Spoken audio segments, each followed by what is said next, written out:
Mommy? Daddy? Para to sa inyo. Dahil hindi na to patungkol sa akin, kundi patungkol sa lahat ng sakripisyo nyo para siguradong maging maayos kami ng kapatid ko, si Kuya Justin.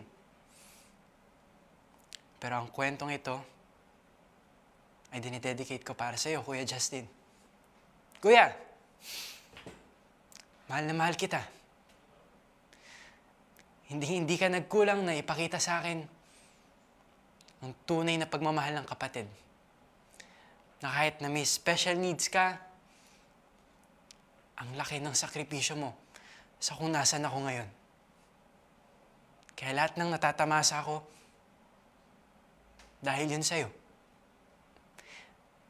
Dahil yun sa inyo, Mommy, Daddy. Kaya't, Kuya Justin, ikaw ang magiging boses, pati na rin ang lahat ng taong may special needs. Nais kong iparating ang mensahe na mahalaga kayo, yung nararamdaman nyo, at mahal na mahal namin kayo.